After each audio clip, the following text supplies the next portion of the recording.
Jeb? Yep. It's the most wonderful time of the year. The MLB trade deadline. I'm pumped. Last year, look, Baltimore Orioles got Michael Morse, huge impact player, Francisco K-Rod Rodriguez, and Bud the Stud Norris. Yes, sir. So what do they need to do with the trade deadline this year? What do you think? Well, I think they did a lot. I think for the Orioles, they did a lot last year. I mean, they're not normally that active. But this shows me that this team thinks that this is that window that they keep talking about here.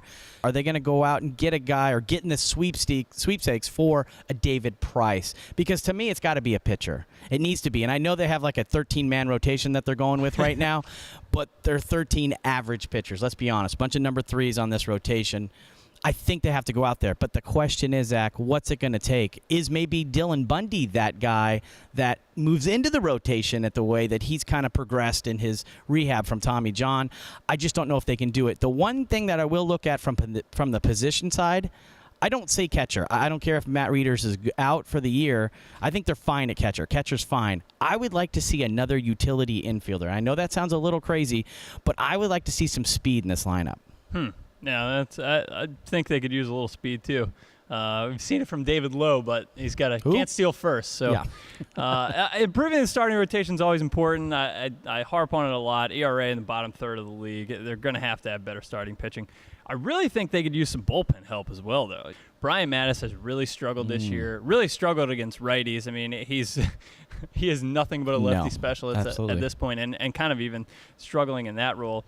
Bullpen's giving up home runs at a pretty high pace. I know some of that is Camden Yards, but the home run to fly ball ratio, not where I want to see it. Of course, you add a starting pitcher and you move a guy like Miguel Gonzalez to the bullpen, and maybe that helps. That helps a little bit. And I think that Tampa Bay will be one of the more active teams out there. Maybe, Price. I do see Price being moved. I don't see any position players. Maybe somebody like Zobrist could get moved. And that's a very interesting piece to me because the guy's a hitter, professional, can play a lot of positions. I like Zobrist a lot. But stat nerds love him. Yeah. And I don't know. I just don't see the Orioles going out and being that active because, like you said, all these teams are pretty much the same. There's nobody really out of it minus, your Tampas, your Houstons, and things of that nature. So we'll see how that goes. I really think a bullpen arm is going to be what they end up doing, personally. I don't think the starter is going to be there given how crowded the market is.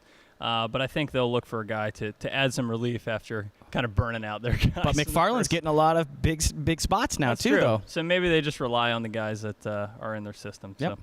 So he's Jabby Burns. I'm Zach Will from the Gable Vision Studios. Subscribe to Channel BSR on YouTube.